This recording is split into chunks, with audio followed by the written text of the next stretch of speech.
అని కండిషన్ పెడుతున్నారు, ఉద్యోగస్తులు లేకపోతేనే ఇస్తామని కండిషన్ పెడుతున్నారు. ఇది కట్టింగ్ల ప్రభుత్వం, కట్టింగ్ల ప్రభుత్వం. ఈరోజు ఇంట్లో ఉద్యోగాలు ఉంటే ఇవ్వమంటున్నారు. అందుకనే కట్టింగ్ల ప్రభుత్వం, ఇది కన్నింగ్ ప్రభుత్వము. కాంగ్రెస్ ప్రభుత్వం కన్నింగ్ ప్రభుత్వం. ఎందుకంటే పాస్బుక్ లో ఉన్న ఆధార్ కార్డుల స్పెల్లింగ్ తేడా ఉంటే అవి మ్యాచ్ కాకపోతే ఇవ్వమంటారు. లేకపోతే రైతు రుణం తీసుకొని చనిపోతే ఆయనకు రుణమాఫీ చేయనంటారు. అవునా కదా? కాబట్టి కాంగ్రెస్ ప్రభుత్వము కండిషన్ల ప్రభుత్వము, కాంగ్రెస్ ప్రభుత్వము కట్టింగ్ ప్రభుత్వము, కాంగ్రెస్ ప్రభుత్వము కన్నింగ్ ప్రభుత్వము. మరి ఇలాంటి ప్రభుత్వం మనకు అవసరమా లేదా? ఒక్కసారి రైతు సోదరులు ఆలోచించుకోవాల్సినటువంటి అవసరం ఉంది.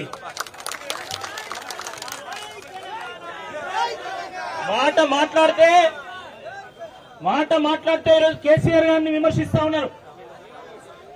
ఈ దేశంలో చాలా మంది పెద్ద పెద్ద డైలాగులు కొట్టిళ్ళు, పెద్ద పెద్ద నినాదాలు ఇచ్చిళ్ళు.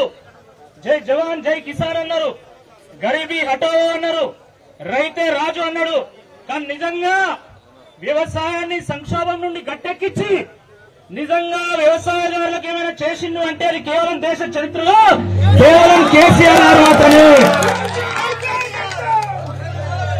రైతు బంధు ఇచ్చిండు, రైతు బీమా ఇచ్చిండు, డ్యాములు కట్టిండు, రిజర్వాయర్లు కట్టిండు, కాలువలు తవ్విండు, సబ్సిడీలు ఇచ్చిండు, పంటను కొనుగోలు చేసిండు. ఈ రకంగా వ్యవసాయం దండుగ కాదు, వ్యవసాయం తలుచుకుంటే పండుగ అవుతుందని ప్రూవ్ చేసినటువంటి నాయకులు కేసీఆర్ గారు. మీలాగా నినాదాలు ఇవ్వలే, విధానాలు రూపొందించిండు. మీలాగా డైలాగులు కొట్టలే, డ్యాములు కట్టిండు. మీలాగా కహానీలు చెప్పలే, కాలువలు తవ్విండు. మీలాగా పైసలు తినలే, పథకాలు ఇచ్చిండు. మీలాగా రైతులను ఆగమాగం చేయలే, రైతు ఆత్మహత్యలను ఆపిండు. మరి అటువంటి కేసీఆర్ గారి మీద ఈరోజు మీరు మాట్లాడితే ఇదే రైతులు కన్నీరు చేస్తారని చెప్పడానికే ఈరోజు దయాకర్ రావు గారు ఈ వరంగల్ వేదికగా ఈ యొక్క ధర్నాను ఏర్పాటు చేయడం జరిగింది. ఆ రోజు కాంగ్రెస్ పార్టీ నాయకులు, ముఖ్యంగా వాళ్ళ అధినాయకులు రాహుల్ గాంధీ గారు వరంగల్కి వచ్చి వరంగల్ వేదికగా రైతు డిక్లరేషన్ ఇవ్వడం జరిగింది. వాస్తవమైన కాదా? అదే వరంగల్ వేదిక నుండి ఈ ప్రభుత్వాన్ని ప్రశ్నించడానికే మనందరి అభిమాన నాయకుడు దయాకర్ రావు గారు ఈ వేదికను ఏర్పాటు చేయడం జరిగింది. మీరందరూ కూడా స్వచ్ఛందంగా రావడం జరిగింది.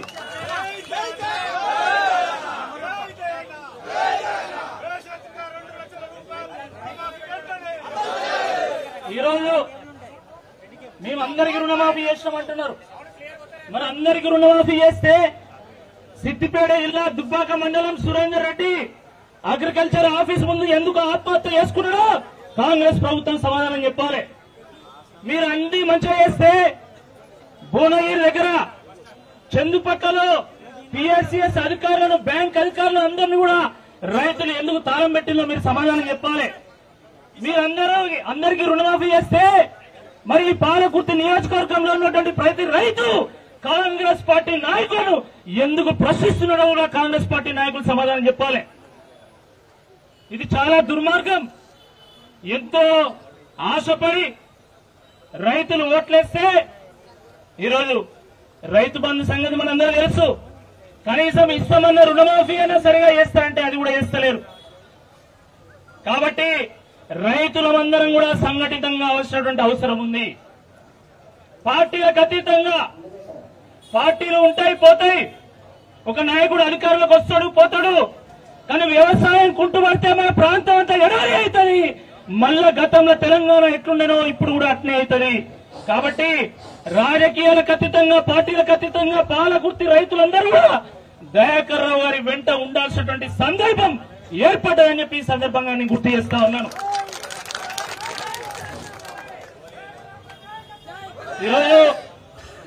ఈరోజు ఎంతో కొంత రైతుల గురించి చర్చ జరుగుతున్నది అంటే అది కేవలం బీఆర్ఎస్ పార్టీ వల్లనే గుర్తుపెట్టుకోండి.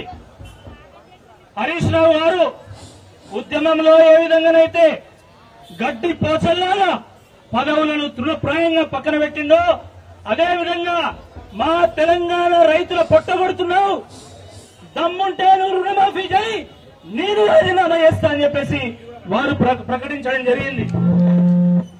దానివల్లనే కనీసం ఈరోజు 40 మందికో ఊళ్ళో 50 మందికో ఈరోజు రుణమాఫీ జరిగింది.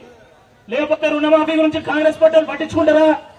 మీరే చెప్పండి, పట్టించుకుంటారా? మళ్ళా ఈ అబద్దాలు సరిపోనట్టు మొన్న ఎంపీ ఎన్నికల సందర్భంగా సుధీర్ అన్న పోటీ చేసినప్పుడు ఏ ఊరికి పోతే ఆ ఊళ్ళో దేవుని మీద ఒట్టేసింది. మన వరంగల్కి వచ్చేళ్ళు ములుగు మేడారం సమ్మక్క సారమ్మ మీద ఒట్టేసిలా లేదా? రాజులు దేవుడి మీద ఒట్టేసి అబద్ధాలు ఆడితే ఏం జరుగుతుంది? ఏం జరిగింది? ములుగుల తాడువాయి దగ్గర లక్ష చెట్లు నేల కొరిగినాయి. వాస్తవమా కదా? ఆలోచించండి. రాజు తప్పు చేస్తే, రాజు దేవుని మీద ఒట్టేస్తే ఆ రాజ్యానికి మంచిది కాదు. కేవలం అదే కాదు, కొంటతనం కూడా స్టార్ట్ అవుతుంది. రేవంత్ రెడ్డి ఏం మాట్లాడుతాడు ఇవాళ ముఖ్యమంత్రి స్థాయిలో? పేగులు మెడకేసుకుంటా, లావుల తొండలు వదులుతా, పండబెట్టి తొక్కుతా, కళ్ళు గోటీలాడతా, గిరి ముఖ్యమంత్రి. ఎందుకంటే దేవుని మీద ఒట్టేసిండు, అబద్దాలు ఆడింది కాబట్టి కొంటతనం తాకింది. అవునా కాదా? కాబట్టి కాంగ్రెస్ పార్టీ నాయకులు ఇప్పటికైనా ఆలోచించుకోవాలి. ఈరోజు రైతుల పక్షాన బీఆర్ఎస్ పార్టీ ప్రశ్నిస్తుంటే ఈరోజు వ్యక్తిగతమైనటువంటి దాడులు చేస్తున్నారు, దూషణలు దిగుతున్నారు. మొన్న హరీష్ రావు గారు వరద బాధితుల కోసం అక్కడ ఖమ్మం పోతే ఆయన కాన్వాయ్ మీద దాడి చేసింది. నిన్నటికి నిన్న కేటీఆర్ గారు హైడ్రా బాధితులను కలవడానికి, ఇల్లు కోల్పోతున్నటువంటి వేలాది మంది పేదలను, మధ్యతరగతి ప్రజలను కలవడానికి పోతే ఆయన కారెక్కి దాడి చేయడం జరిగింది. ఇక నిన్న చూసింది మీరు కొండా సురేఖ గారు ఏం మాట్లాడినో మీరు చూసిండ్రు. వీళ్ళు మంత్రుల, ఇవి మహిళనా? వరంగల్ ఇజ్జత్ పోతుంది.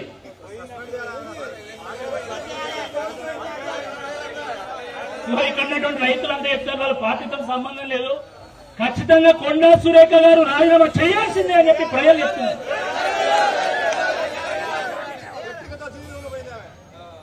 ఆమె అంటే అన్నది మళ్ళా సిగ్గు లేకుండా మేము సమ్మక్క సారాలమ్మ వారసులం, రాణి రుద్రమాదేవి బిడ్డలం అని చెప్తారు. మా వరంగల్ పేరు చెప్పడానికి మీకు కనీస అర్హత కూడా లేదని చెప్పి ఈ సందర్భంగా గుర్తు చేస్తా ఉన్నాను. వరంగల్ అంటే సంస్కృతికి, సాంప్రదాయాలకు, సంస్కారానికి ఒక నిలయం. ఇది ప్రత్యర్థులను సైతం మర్యాద ఇచ్చి గారు మాట్లాడిన తీరు చూసి మొత్తం యావత్ తెలంగాణ తలదించుకుంటున్నది. ఈమె సురేఖ గారు శూర్పణఖ చెల్లెలని చెప్పి మొన్న ఒక ఆయన నాతో అంటాను. ఆ రోజు లక్ష్మణ్ ఎట్లయితే శూర్పణఖ ముక్కు చెక్కిండో అట్లనే తెలంగాణ ప్రజలందరూ కూడా ముక్కు చెక్తే కానీ చక్కగా కాదని చెప్పి మొన్న ఒక ఆయన అంటాడు.